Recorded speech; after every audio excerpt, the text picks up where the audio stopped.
So welcome everybody to another review as read. Today we're talking about the Samurai Swordsman, Master of War by Stephen Turnbull.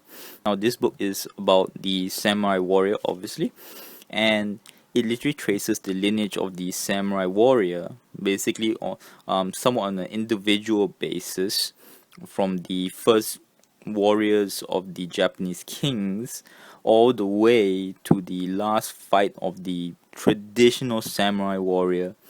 The by then at least the nobles of Japanese society in the Meiji Restoration with Saigo Takamori.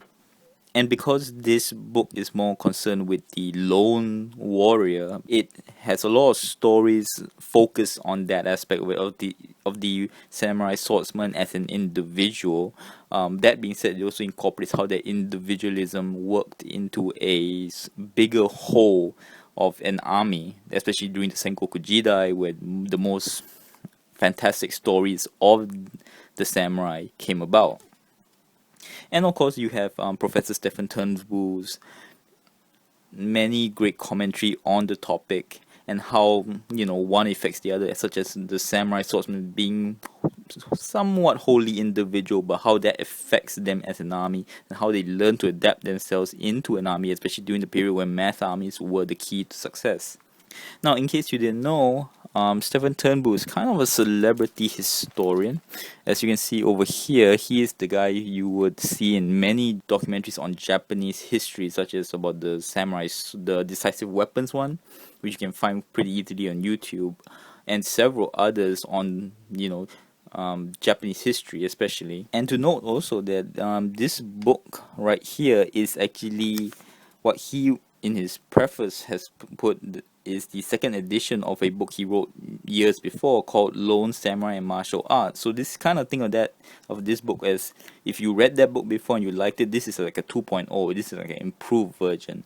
So if there was like between you find that book and this book, definitely get this one because this is the updated one.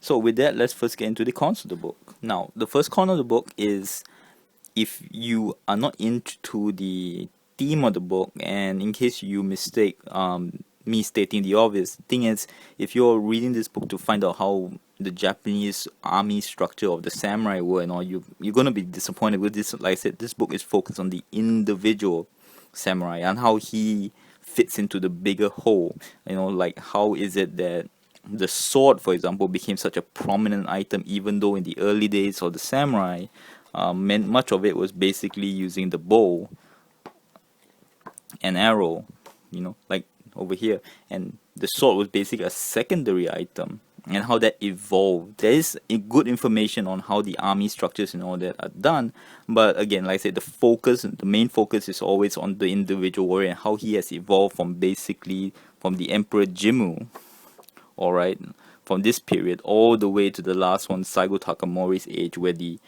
so-called idealized samurai warrior came about. And also the evolution or the idea of Bushido, for example, which is very interesting. The second thing that is a downside to it is you can see that a lot of it has all these pictures which are named characters in Japanese folklore, and there's a lot of stories that Stephen Turnbull uses to reflect his ideas that involves a lot of short stories. The issue is basically that some stories are just better than others, and up to individual basis what you enjoy. Like the problem for me is like when I reach the chapter on Sword Sensei, for example, I was just not that much interested because that one was about stuff that I was not as interested in.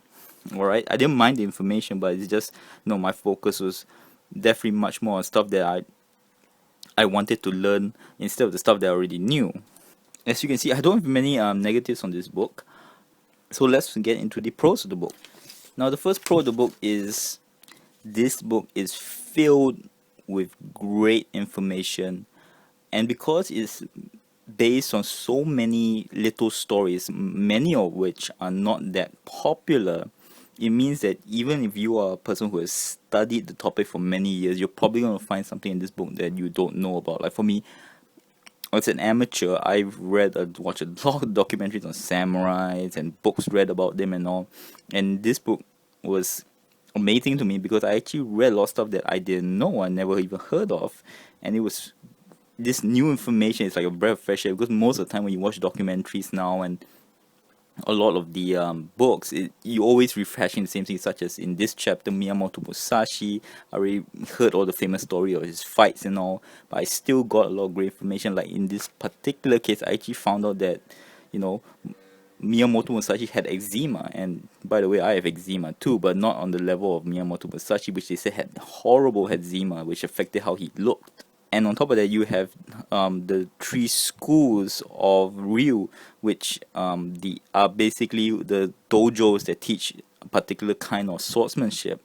All right, the first three schools that came from the Sengoku Jidai, that is over 700 schools. Then by the end of the by the end of the samurai period, all right, over 700 schools are based on three original schools, which was the Shinto Ryu, the Kage Ryu, and the Ito Ryu. All right, stuff like that, which is, and here's the best part: this is not information you get off the internet, which can't be confirmed and all. This is from a good professor, which I truthfully trust. So that is fantastic information. A lot of little details in this book that makes you just literally, when you read it, just smile. And also a lot of great historical stories, not just, like Miyamoto Musashi said, even Stephen Turnbull will admit that a lot of the stories might have been exaggerated and stuff like that, such as how a monk created a weapon. All right, over here, as you can see, this weapon here is how he created that weapon by when one day he was practicing by stabbing his weapon in his staff into the water, and it actually would hit the reflection of moon, and that's how he created that weapon. All right, that one probably true, but has you can argue one way or another. But things like the warrior women of Aizu, for example, during the Meiji Restoration, we know these women did exist there because there were eyewitness accounts and everything. Stuff that I never heard of before, which was a breath of fresh air to the knowledge of the period of Japanese warriors. And also, another point is, because of the entire range of this book, as you can see, it goes all the way to the period when even the Japanese warriors was not really a class, it was more of a citizen warrior at the start. All right, just like in China, they got conscripts and everything. So from that period all the way to the Meiji Restoration period, where they have guns and everything, as you read the book, you really find out the cultural change in Japan. All right, and how, for example, the Tokugawa period, that 300 years just shaped the entire psyche of the entire country. And you really can't get to understand the culture of the Japanese a lot, because these are their stories. It's like literally from the start of their history all the way to the modern age, so to speak. So you really get a sense of the Japanese culture in this book.